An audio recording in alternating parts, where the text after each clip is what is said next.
जय जय श्री राधे। जय श्री कुंज बिहारी, जय श्री हरिदास। आप सभी को मेरे YouTube चैनल पे फिर से एक नए वीडियो पर स्वागत है। दोस्तों, कई बार भगवान के भक्त और साधकों के जीवन में ऐसा समय आता है कि उस समय उन लोगों को तोड़ के रख देता है और भगवान के ऊपर से विश्वास भी डगमगा जाते हैं।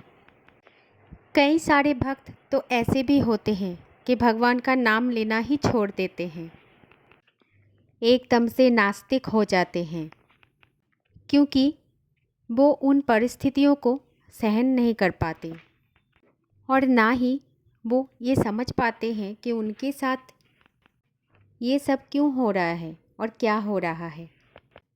जो लोग पूजा पाठ भक्ति साधना करते हैं, भगवान की सेवा करते हैं, उनके दिमाग में बस एक ही बात होते हैं कि हमें सिर्फ सुख ही सुख मिले और सब कुछ हमारे अनुसार ही होना चाहिए। जो हम चाहते हैं वैसा ही हमारे साथ होना चाहिए और हमारी सारी मनोकामनाएं और इच्छाएं पूरी हों। पर सवाल ये होता है, अगर सुख आपको भोगना है तो आपके हिस्से का दुख कौन भुगतेगा। दोस्तों, आज की ये वीडियो के द्वारा हम जानेंगे कि हर एक जीवन में कष्ट क्यों आता है, दुख क्यों आता है, भगवान क्यों हमारी परीक्षा लेते हैं और इन परीक्षाओं के दौरान हमें क्या संकेत मिलते हैं। हमेशा क्यों अच्छे लोगों के साथ ही बुरा होता है। आज हम ये भी जानेंगे कि जब जब हमारी परीक्षा लिए जाते हैं और आपके जीवन में अगर दुख आता है तो आपके साथ कुछ घटनाएं अवश्य हो सकता है, कुछ तो संकेत आपके जीवन में अवश्य आता है। आपको ये भी शिक्षा मिलता है कि आपको उस कठिन परिस्थितियों में कैसे अपने आप को मजबूत रखना है, कैसे आगे बढ़ना है। ये सब कुछ बस आज की वीडियो में आप लोगों के साथ शेयर करेंगे। और वीडियो शुरू करने से पहले आप सभी से एक रिक्वेस्ट है, कमेंट में श्री राधे राधे ज़रूर लिखना। और अगर आपको ये वीडियो अच्छा लगता है तो आपके रिश्तेदार दोस्तों के साथ भी शेयर कर लेना। दोस्तों, सुख भोगने का असली मज़ा तो तभी आता है जब आप दुखों के रास्ते को पार कर चुके होते हैं, क्योंकि अगर आपको किसी लाइन को छोटा करना है तो उसके लिए सिर्फ उस लाइन के बगल में एक बड़ी सी लाइन आप खींच सकते हैं, जिससे वो पहली वाली लाइन है वो छोटा पड़ जाता है। उसी प्रकार जब कभी भी आपके जीवन में दुख और परेशानी आती है तभी आपको पता चलते हैं कि किसकी असली वैल्यू ज़्यादा होता है, दुख की या सुख की, किससे हमें ज़्यादा शिक्षा मिलते हैं। दोस्तों, एक भूखे को ही पता होता है कि अन्न का ज़रूरत क्या होता है, अन्न कितना ज़रूरी है, अन्न कितना महत्वपूर्ण है जीवन धारण के लिए। जिनके तन पर कपड़े नहीं होते बस वही समझते हैं कपड़े की ज़रूरत। ठीक उसी तरह से जिसके पास घर नहीं होता है वही जानता है घर का वैल्यू। इसीलिए जब भी आपके जीवन में दुख आते हैं तभी आपको सुख की असली वैल्यू और उसका अनुभव अच्छी तरह से पता चलता है। वैसे तो दोस्तों, इस दुनिया में कोई भी ऐसा व्यक्ति नहीं है जिसने सुख और दुख दोनों को प्राप्त नहीं किया हो। हर एक के जीवन में कभी सुख आता है, कभी दुख आता है। दुख और सुख सब तो कर्मों पर आधारित होता है। कोई भी व्यक्ति ऐसा कर्म नहीं कर सकता है जिससे उसको जीवन में केवल मात्र सुख ही सुख मिले, या फिर कोई भी व्यक्ति ऐसा काम नहीं करते कि उसके जीवन में हमेशा दुख ही दुख मिले। पूर्व जन्म से ही ये काम चलता आ रहा है। इसीलिए हम जीवन में जैसा कर्म करते हैं वैसा ही हमें दुख भी भोगना पड़ता है। अगर अच्छे कर्म करते हैं तो सुख भोगते हैं, अगर बुरे कर्म करते हैं तो दुख भोगते हैं। प्रकृति का भी एक यही नियम होता है। प्रकृति भी जानती है कर्मों का फल। जैसा कर्म हम करेंगे वैसा ही फल पाएंगे। इसीलिए जब भी आप पूजा पाठ करते हैं, आपके इष्ट देव आपका परीक्षा लेते हैं, तब आप ये सब बातों को समझ नहीं पाते हैं कि भगवान आपकी परीक्षा क्यों लेते हैं, क्यों ले रहे हैं।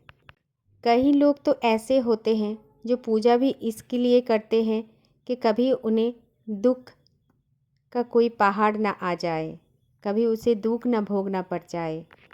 उनको अगर छोटी सी भी कोई दिक्कतें आ जाती है तो वो सीधा भगवान को कोसने लग जाते हैं, भगवान को सवाल करने लगते हैं।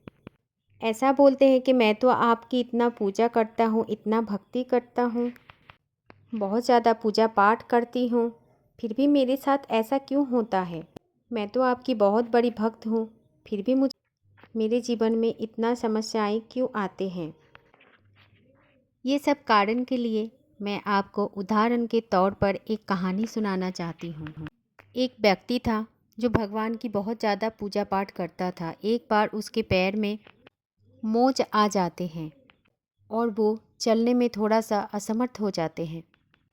फिर वो व्यक्ति भगवान के मंदिर में जाते हैं और वहाँ पर भगवान को ताने देना शुरू कर देते हैं कि भगवान, मैं तो आपकी इतनी पूजा करता था, दिन रात आपका ही नाम लेता हूँ, और फिर भी आपने मेरा एक्सीडेंट करवा दिया, मेरे पैर पे चोट आ गया। तब उसी रात भगवान उसके सपने में आते हैं और उसे उस एक्सीडेंट का पूरा मंजर दिखाते हैं और उसे समझाते हुए ये कहते हैं कि वो कोई मामूली एक्सीडेंट नहीं था, एक बहुत बड़ा और भयंकर एक्सीडेंट होने वाला था जिसमें तुम्हारी मृत्यु बिल्कुल निश्चित था। पर तेरे साथ ऐसा कुछ नहीं हुआ। कहीं ना कहीं तेरे शुद्ध कर्म, तेरा पूजा पाठ और मेरा नाम, ये सब लेने के कारण इतना भयंकर एक्सीडेंट एक छोटा सा चोट में बदल गया। तुझे तो बस थोड़ा सा मोच आया है। भगवान की यह बात सुनकर वो व्यक्ति समझ जाता है कि भगवान के कारण ही वो कितने बड़ी समस्या से बच गए हैं। इसलिए दोस्तों, भगवान जब भी आपकी परीक्षा लेते हैं, असल में आपको इस लायक बनाते हैं कि आप अपने जीवन में हर एक समस्या का समाधान आप खुद कर सकें और आप अपने जीवन की हर परीक्षा पर सफल हो पाएं। भगवान हमारे दुख को कभी कम नहीं करते और ना ही आपके जीवन से दुखों को हटाते हैं। दुख तो हम सबको अपने अपने जीवन में भोगना ही पड़ता है। वो तो हमारे जीवन में आता जाता ही रहता है, कभी भी दुख आता है, कभी भी सुख आता है। जैसे एक सिक्के का दो पहलू होता है। भगवान तो बस हमें उन दुखों से भोगने की क्षमता और शक्ति देते हैं। और जब भी आपके अंदर दुखों को भोगने का सामर्थ्य आ जाता है, तब आपको दुख नहीं लगता है और सभी दुखों से आप हंस के जीत हासिल कर लेते हो। एक और उदाहरण मैं आप सबको देना चाहती हूँ। एक व्यक्ति एक समय मिर्ची खा रहा था और जैसे ही उसको मिर्च का एहसास होने लगता है तो तुरंत ही थोड़ा सा शक्कर खा लिया और उसको आराम लग गया। उसके पास एक दूसरा व्यक्ति भी बैठ रखा था। उन्होंने पूछा, आपने मिर्ची खाने के बाद तुरंत शक्कर क्यों खा लिया? क्या शक्कर से वो मिर्च का तीखापन ख़त्म हो गया? तब वो पहला व्यक्ति दूसरे व्यक्ति को जवाब में बोलता है, नहीं, बिल्कुल भी नहीं। मिर्च का तीखापन तो उतना ही है, लेकिन जो शक्कर हमने खाए उससे मिर्च के तीखेपन को झेलने की शक्ति मिल गया, जिससे मुझे बिल्कुल भी नहीं लगा कि मैंने मिर्च खाए हुए हैं। तो भगवान भी आपको इसी तरह से परीक्षा लेकर आपको शक्कर के जैसे बना देते हैं। चाहे मिर्च जैसा कितना भी दुख आपके जीवन में आए, थोड़ा सा शक्कर आप खा लोगे तो मिर्च का तीखापन जैसा दुखों का पहाड़ भी कम दिखने लग जाएगा।